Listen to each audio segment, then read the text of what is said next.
Hello there, and welcome back to the news, where we have got quite a week of things to talk about. There is a sad thing.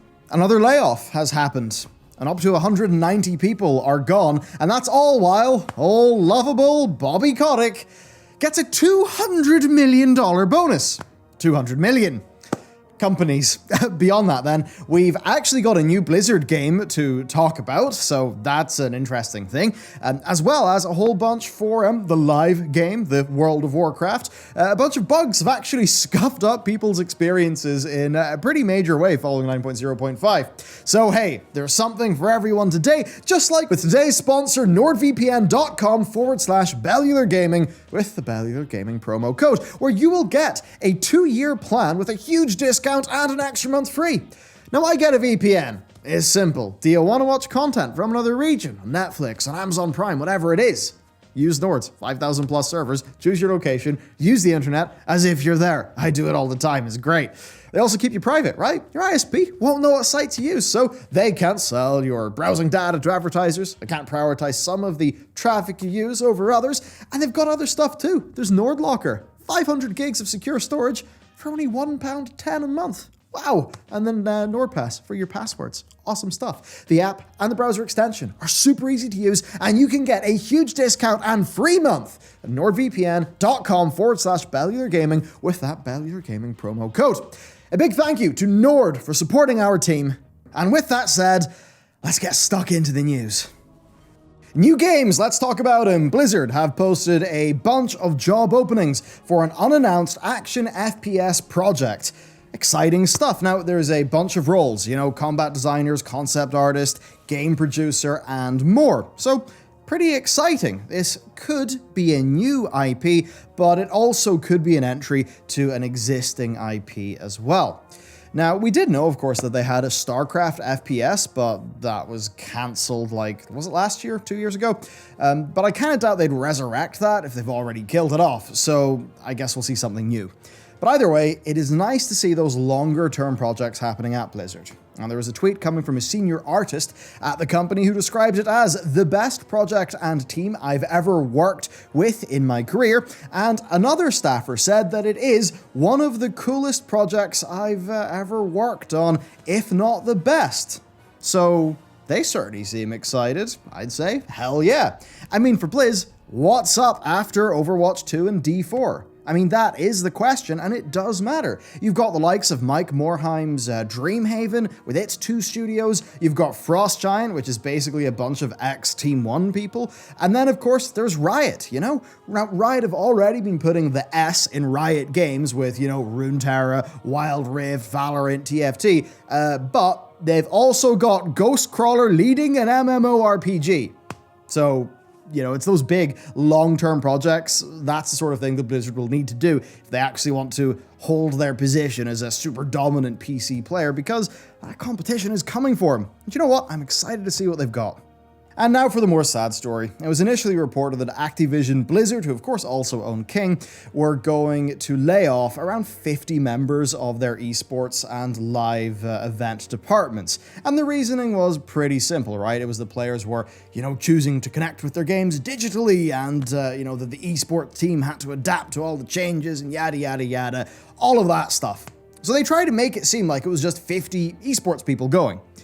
However, in Jason Schreier's later report, it was in fact found that up to 190 people, so 2% of the total staff of the company, are going to be laid off, not just the 50 that was initially reported. And to literally nobody's surprise, it's also been reported that the big man himself, Bobby Kotick, is going to be taking home a massive $200 million bonus right after the layoffs. Awesome! Yet again, Bobby pulls it out and has a bonus incentive structure that just is such bad PR. Oh my god, I mean, it's unfathomably bad PR. And of course, Bobby gets like $30 million a year in compensation anyway. I mean, god. Look, we went into a bunch more detail on this over on our other channels, so if you want to get into the nitty-gritty nerdy stuff of it, you can do that. But TLDR, it's a really damn bad look. Now, there is a little bright glimmer of things that I should mention. And that is, Blizzard, they just got Vicarious Visions, which is an Activision team who have now been absorbed into Blizzard. But on top of that, they do have a company-wide initiative to hire between 2,000 and 3,000 developers So, hey, that could be good, but man, you're firing people while the CEO is getting a $200 million bonus. Bad luck. Alright, that's it for the meta news. Now it is time for the video game news. We've got some fun police time-ish. So earlier this week, players noticed that both the blazing ingots in the maw and the anima cones for the Ardenweald World Quest functioned differently, and not in a way that people were thrilled about. Not that I know, because I don't do the maw, and I don't do world quests. I raid, that's basically it. But basically, right, these items, they need to now be collected in a first-come, first-served basis. So it used to be they'd stick around after one person looted them. Now, though, if somebody loots them, they disappear, and initially after the fixes were made to make it this way, you'd have to wait an age for the respawn to happen.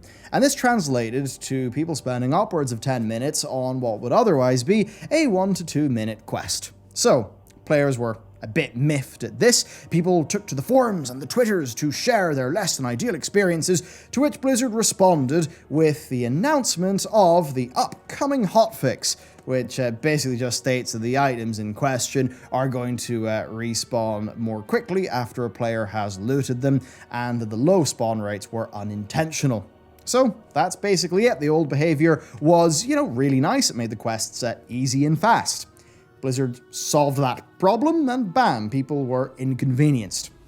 Now you might say to me, yeah, but come on, Michael, you dickhead. How can you respect Classic and Classic TBC where spawn times were a thing, and also talk about this story? To which I would say, well, waiting in those spawn times when you're leveling up in Classic, that's all a part of something that you've signed up to and a very meaningful adventure for your character.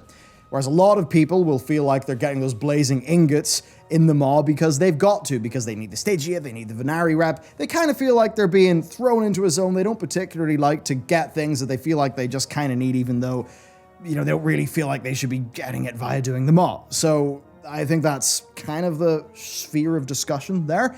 But there you go. Probably not an ideal solution for what a lot of people would have wanted, but hey, spawn rates are going up. And next up, the naughty Warlocks are being slapped. Yep. Healthstones will no longer be usable and will in fact despawn in Mythic Keystone dungeons when the Warlock leaves. Why is this? Well, it's because many Mythic Plus pushing groups, the true, gaming glasses on, glass of G Fuel, the real key pushers, have been taking advantage of a situation since BFA where, and credit to them, it is smart, but you could have a Warlock friend or alt jump into the group, throw down a soul well, and then bam, you're getting your health stones. Of course, the Warlock would then leave, and the whole group would just have health stones for the dungeon ahead. I mean, pretty nice use of game mechanics, credit to the people who worked that one out. But of course that has been fixed. Unfortunately though, the fix may have had some unintended consequences because apparently healthstones are disappearing after wipes, and sometimes players aren't actually getting healthstones when they click the soul well. So that's all of course stuff that's going on while the Warlock is present. So, a change that does make sense for, the spirit of the law and the balance of the game, but the result is maybe not ideal. But hey, shit happens, and I guess this is a cautionary tale of what happens when you hotfix things too quickly. Don't worry, the torrent of odd things has not ended because there was a bug making the rounds after 9.0.5 hit, and that is the players were seemingly, randomly being taken out of stealth when using invisibility potions. And that's really bad in Mythic Plus. That can ruin runs. Now, Blizzard fought this with hotfixes, and as it turns out, this bad behavior was being triggered by buffs that would accumulate stacks outside of combat. That said, a far more complete fix is probably needed because there's still reports of trinkets, fleshcraft near a corpse, void form, and stampeding roar actually still breaking invis, so what a clenchy time that must be, and absolutely something that needs to be fixed. Yet more drama because Blizzard have removed 16 Chinese guilds from the Nathria Hall of Fame. Yes, basically after rumblings of boosting going on, NetEase, who of course publish World of Warcraft in China, investigated a bunch of real money transaction claims, and a fun part of this actually is they interviewed members of the guilds in question regarding Mythic-only sired Nathria's tactics in an attempt to catch them out. So there you go. a bunch of work being put into RMT in the top end. And it's that sort of thing where, look, if Blizzard doesn't equally and fairly enforce their rules globally, then why bother having a global leaderboard in the first place? You know, consistency is important, and for a lot of people, they maybe don't feel like there is consistency going on across the board there. So, dramatic stuff. And next up, the champions at Warcraft logs have introduced Torghast rankings. Yeah, you can be competitive Torghast now. So you can upload your Torghast runs, and you can actually compete on speed, DPS, and execution. Now, currently, only Layer 8 of each Standard Wing and Layer 18 of Twisting Corridors is supported in the ranking system, and they're filtered by the number of people in the group. And what's funny here is that Blizzard have continually been asked for something like this, even going back to, I believe, Alpha. But hey, the community have now delivered. I mean, it's a pity with Torghast. I'm not going to get into the spiel you've heard from me about Torghast again, but look, I'd say here, speedrunning can make something fun. Speedrunning can provide the meta loop that is needed to make, say, your 5,000th Mario 64 run engaging. So there will be a group of people for whom getting a bunch of gear in their character and trying to get a high ranking in Torghast, yeah, they'll probably have a blast.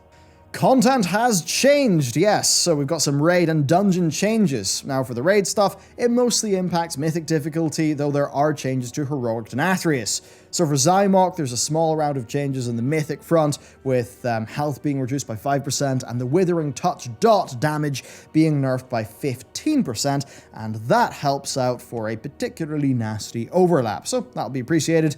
Then for one that, I'll actually feel, being a Heroic Raider, Castle Nathria has received some juicy nerfs in the way of a flat 9% health reduction alongside a 10% nerf to the Hand of Destruction damage. Now, of course, that latter one, Hand of Destruction, really kicks in when you're getting some of those just real pain-in-the-ass Phase 3 overlaps. So pretty nice for the guilds who are still progressing on Phase 3. Phase 3 was a pretty tricky nut to crack for our guild a few weeks ago. I'm certainly, though, glad that I got the satisfaction of downing it before the nerfs happened. Next, then, for dungeons is an undocumented change to Tyrannus Scythe. It's nothing major, it's just that some of the wall pulls in the maze section the groups did to be a bit more time efficient either cannot be done anymore or will be a bit harder to do, so more fiddly. And then a welcome, albeit small, change to the Spires of Ascension dungeon, where now the pack of Ether Divers to the left, just after the first boss, will no longer evade for a few seconds when pulling. So that's nice. Players then have also reported that the melee range of the notorious Spiteful lads has actually been reduced since patch 9.0.5. Now, this is the first time we've actually seen this affix in the rotation since, and that's why, well, we're now talking about it. So, melee players, rejoice! Alright, let's finish it off with some quick notes. Great Vault Mythic Plus gear from this week will be upgradable. It was not for the first week of this patch, and that was because the gear that you would have got from the Vault at the start of 9.0.5 was earned by doing pre-9.0.5 activity. Also, Covenant Hearthstones, they are toys, and Blizzard have made it so that you can only use the one of your current Covenant. It used to not be so. Then the Weekly Brawl got swapped out, I believe, for the really awesome AB Winter Brawl, so I think that's really fun. And also, shields have got smaller. We don't really know why, but shields are just smaller, I think the dungeon ones. But hey, they still offer just as much protection, so hey, it's how you use it. Now, in terms of another thing, TBC Beta, it really seems to be looming. So extreme hype is something that's going on there for many, many people. It's the sort of thing, I don't know if we'll cover it massively. I will say I'm personally actually quite excited for TBC pre-patch. I went into that more fully over on our Clips channel if you'd like to check that out. So yeah, there you go. That is the Warcraft news. Now, if you want to support us and get some awesome VPN goodness, nordvpn.com/Bellular Gaming. That is the place to go. And then the final neat thing going on is this video is actually led by TJ, and tell you what, pretty damn awesome. That's that thing where we're we're growing the team. We got more to play with, and believe me, this is going to lead to some very, very awesome stuff. We have big ideas for what we can do now that we have I would say, extreme endgame experience on the team. I'm certainly excited to learn a whole bunch of things myself and take you along that journey with me. So yeah, look, there's exciting things going on, and it's the support of the patrons, the sponsors, all of that stuff that actually lets us level up, lets us do ambitious shit. Don't you worry, there is ambitious shit in the way. If you saw some of the real neat shots from our N'Zoth video, hey, you'll know what I mean. Anyway, that's it for me. Have an awesome day. Thank you for watching. I'll see you next time.